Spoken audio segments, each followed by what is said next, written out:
Ministère Bethesda. Ministère Bethesda. Ministère Bethesda. Bien-aimés, faites très attention aux paroles qui parviennent à votre cœur. On a parlé de ça la semaine passée et j'aimerais de nouveau parler de ce thème-là brièvement en vous disant ce qui vient dans votre cœur peut déterminer votre éternité. Et la façon dont vous traitez, vous chérissez, vous savez reconnaître ce qui est cher et précieux au milieu des profanes ou au milieu des personnes qui sous-estiment la richesse spirituelle. Vous serez quelqu'un de béni, vous serez quelqu'un d'exceptionnel. Lorsque la parole de Dieu vient dans votre cœur, elle est encore fragile. La parole, d'après la Bible, c'est comme une sémence. C'est comme ça que Jésus parle de la parole dans le livre de Matthieu au chapitre 13. Il parle de la parole comme étant une sémence. Et vous voyez que vous prenez même un grain d'arachide. Il est tout seul. Lorsque vous le plantez dans une terre fertile, il commence à pousser. Vous remarquerez que lorsque le grain arrivera à maturité, lorsque la germination arrivera à maturité, il y aura beaucoup d'arachides attachés à la fleur qui sert de témoin ou encore d'indicateur de maturité. Vous voyez? Et c'est comme la foi. Lorsque la parole de Dieu est plantée, qu'elle fait naître en vous de la conviction, cette conviction a besoin d'être protégée. Elle a besoin d'être entretenue. C'est comme un petit avocatier que vous plantez. Quand la tige pousse, elle est encore fragile. Elle peut être cassée par un animal. Elle peut être cassée même par une simple poule. Elle peut être mangée par des insectes. Vous avez donc besoin de veiller sur cette petite tige jusqu'à ce qu'elle grandisse et qu'elle prenne son indépendance. Il y a des personnes qui font des merveilles dans le domaine de la foi. Les merveilles qu'ils font peuvent être imputées parfois seulement à un cantique qu'ils ont écouté un jour. Donc tout est parti d'un cantique, tout est parti d'un verset biblique qui a résonné dans leur cœur un jour. Ce verset les a bouleversés. Ils ont entretenu l'émotion ou le sentiment que ce verset a fait naître. Ils l'ont nourri avec de l'eau. Ils l'ont conservé ou préservé du danger ou des intrusions. Il y en a parfois quand ils plantent une fleur, ils mettent une forme de petite barrière circulaire tout autour avec des brindilles pour empêcher, si vous avez de la volaille, que la volaille vienne et fasse tomber ou encore casse la tige. Et au fur et à mesure, quand la tige est petite, elle a besoin d'attention. Vous venez pour l'arroser constamment. C'est comme votre foi. Une parole que vous avez écoutée, qui est encore à l'état vraiment embryonnaire. Cette parole a besoin d'être nourrie. Elle a besoin d'être entretenue. Et voilà pourquoi quand quelqu'un se convertit, il a constamment besoin d'être édifié. Il a besoin de manger la parole, d'être au contact de la parole de Dieu. Et au fur et à mesure qu'il va manger cette parole, l'élément déclencheur va prendre de l'ampleur. Et il est plus facile de déraciner une petite tige que de déraciner un gros arbre. Et un jour, à force d'entretien, votre foi, votre conviction va devenir un gros arbre. Ce n'est plus elle qui aura besoin de votre assistance, mais c'est vous qui en bénéficierez. Parce qu'elle va vous protéger du soleil, si elle vient sous la forme d'un arbre. Si nous illustrons la foi comme un arbre, elle vous protégera du soleil. Elle vous fournira des écorces pour vos traitements. Elle vous fournira des racines pour vos traitements. Elle vous donnera du fruit pour votre nutrition. Elle vous donnera de la sève pour faire des petits travaux. Vous voyez? Et c'est comme ça que la foi est illustrée. Voilà pourquoi le Seigneur Jésus dit dans le livre de Matthieu au chapitre 13, on va prendre à partir du verset 23, celui qui a reçu la sémence dans la bonne terre, c'est celui qui entend la parole et la comprend. Il porte du fruit.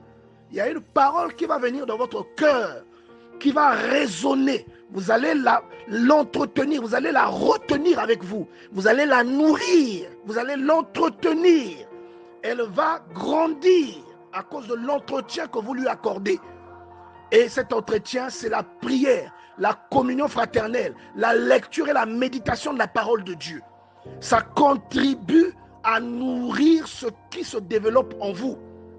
Et si le diable vous attaque alors que vous ne nourrissez pas cette chose, il va trouver votre foi asséchée. Ce sont les exemples que le Seigneur prend précédemment en disant que lorsque quelqu'un reçoit la parole, les grains qui sont tombés sur la terre rocailleuse, c'est le type de cœur qui reçoit la parole mais qui ne la laisse pas entrer. Les grains qui sont tombés mais qui ont été mangés par les oiseaux, c'est le type de cœur qui reçoit la parole mais avec joie. Mais tout de suite après, les soucis du monde viennent prendre place. Ainsi de suite. Donc tout ce qu'il détaille, c'est le différent type de cœur que chacun de nous possède. Et de comment chacun reçoit la parole de Dieu dans son cœur. Il y a des gens qui reçoivent des puissantes paroles. Ces paroles-là n'apportent aucun bénéfice dans leur vie. Parce que quelque temps après, cette parole meurt, faute d'entretien. Vous voyez? Et aujourd'hui, le Seigneur vous dit, au verset 23, celui qui a reçu la sémence de la bonne terre, c'est celui qui a compris la parole. Et la parole en question porte du fruit. Il dit, et un grain en donne 100, un autre 60, un autre 30. Une parole qui vient dans votre cœur, qui vous touche, a besoin d'être entretenue parce qu'elle donne naissance à une foi qui est certes encore chancelante, mais qui une fois grandie, devient un support inébranlable. Et c'est à partir de ce support que vous êtes identifié. C'est à partir de ce support que l'on peut vous repérer. Que le Seigneur qui envoie un messager, le messager repère votre position à partir du gros arbre qui est devenu votre foi. Maintenant, à l'inverse, bien-aimé dans le Seigneur, il y a des choses qui peuvent naître dans votre cœur que vous devez apprendre à étrangler dès la naissance. Il y a des sentiments qu'on peut ressentir qui doivent mourir dès leur premier cri.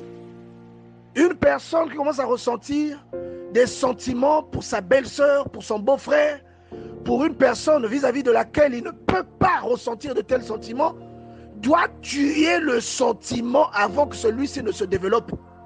Un péché qui est encore tout petit, il est mieux de le tuer, de l'étrangler, de l'affamer avant que ce dernier ne soit suffisamment nourri et donc suffisamment imposant pour prendre l'ascendant sur votre vie. La Bible déclare dans le livre de Genèse au chapitre 4 verset 7, certainement si tu agis bien, là c'est Dieu qui parle à Caïn, si tu agis bien, tu relèveras ton visage, et si tu agis mal, le péché se couche à la porte et ses désirs se portent vers toi. Mais toi, voilà la recommandation que Dieu lui donne. Donc par conséquent, il donne à nous tous. Mais toi, domine sur lui. Donc le péché va te rechercher dans la déception. Lorsque tu te sens désemparé ou désorienté, le péché va te rechercher. Il dit le péché se couche à la porte et ses désirs se portent vers toi. Donc le péché est là illustré comme une entité dont vous avez le choix de donner accès ou non à votre vie.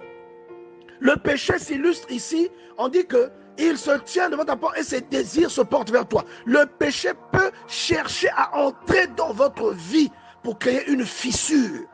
Et le Seigneur est en train de dire que vous devez dominer sur lui. Et j'aime beaucoup cette belle illustration d'un petit serpent qui est nourri par un être humain et qui grandit tellement qu'il prend la taille d'un anaconda et qui finit par dévorer, parce que plus le péché grandit, plus ses besoins en nutrition deviennent exigeants. Il ne va plus se contenter d'un petit biberon que vous lui donnez. Il aura besoin de manger plus et il finira par vous manger vous. Il y a des habitudes que vous devez impérativement éliminer dès leur apparition. Il y a des tendances qui peuvent venir dans votre vie, que vous pouvez découvrir, vous pouvez peut-être imiter quelqu'un, ou ça peut venir spontanément. Vous devez impérativement leur barrer la route avant que ces habitudes ne prennent une dimension que vous ne pourrez plus contrôler. Une habitude que vous commencez aujourd'hui, avant qu'elle ne devienne une addiction, faites le tout, étrangler cette habitude. Faites le tout, affamer cette habitude. Vous pouvez commencer une habitude destructrice comme la cigarette, comme l'ivrognerie, des habitudes vraiment qui vont vous séparer de Dieu, les excès de table, des habitudes telles que la masturbation, des habitudes telles que le mensonge. C'est des habitudes qui vont finir par vous manger. Vous ne pourrez plus les contrôler. C'est des habitudes qui vont devenir une addiction dans votre vie. Vous ne pourrez plus vous en passer. C'est une habitude qui, une fois développée et nourrie, elle reviendra toujours vous réclamer de la nourriture. Et la nourriture, c'est lorsque vous succombez, lorsque vous cédez à cette habitude, lorsque vous la pratiquez, là vous nourrissez l'habitude en question. Vous nourrissez l'esprit qui se cache derrière l'habitude en question. Et une fois que vous avez fait cela, vous voyez qu'il y a une part de satisfaction en vous. Ce n'est pas normal. Ce sont des choses anormales que vous devez à tout prix détruire dans votre vie dès que vous les détectez ou que vous les détectez auprès de votre enfant, auprès d'un proche. Vous devez vous insurger contre de telles habitudes. Donc quand vous voyez la nature de la chose, un enfant qui vous dit « Ah non, j'aimerais aller dormir chez une amie ». Un enfant qui sort beaucoup, qui vous demande la permission de sortir la nuit. Un jour, cette permission que vous lui avez accordée se retournera contre cet enfant et par conséquent contre vous-même. Un enfant qui vous donnait trop de liberté, un jour, cette liberté se retournera contre vous et vous en mordrez les doigts. Donc cela se passe aussi à l'intérieur de vous. Il y a des choses que vous devez neutraliser à la racine. Dès que la chose commence à pointer le bout du doigt, un enfant commence à donner des mauvaises réponses, vous devez vous insurger, vous devez corriger cet enfant pour que cette habitude ne grandisse pas, pour que cette habitude ne prenne pas une place que vous ne pourrez plus lui empêcher d'occuper. Il y a certaines addictions que vous avez dans votre vie qui sont demeurées dans votre vie au point où vous pouvez vous en passer à cause de votre propre faute, à cause de votre manque de vigilance, à cause de votre propre négligence. Et la Bible dit dans Romains chapitre 1, verset 26, c'est pourquoi Dieu les a livrés à des passions infâmes. Il y a des choses desquelles Dieu ne peut plus vous délivrer, auxquelles Dieu ne peut plus s'opposer dans votre vie, parce que ces choses-là ont pris une croissance terrible dans votre vie. Ces choses ont pris un espace, ces choses deviennent inamovibles dans votre vie. Il y a des habitudes. Quelqu'un qui n'arrive pas à ne pas tromper son conjoint, ça devient quelque chose que tu ne peux plus laisser. Tu as besoin d'une délivrance simplement parce que tu n'as pas su t'imposer. Tu n'as pas su arrêter la chose à temps. Et la Bible dit, et vous recevez en vous-même le salaire que mérite votre égarement. Ça veut dire qu'il y a des conséquences qui peuvent venir dans votre vie simplement à cause de certaines habitudes que vous entretenez, des habitudes que vous aurez dû neutraliser dès le départ. Vous voyez la nature de l'habitude, vous dites c'est un péché, c'est mon péché mignon. Et vous acquiescez en disant c'est mon péché mignon. Donc vous dites c'est un péché quand même, mais c'est mignon. Vous n'arrivez pas à vous en séparer, vous n'arrivez pas à vous en détacher, bien aimé dans le Seigneur.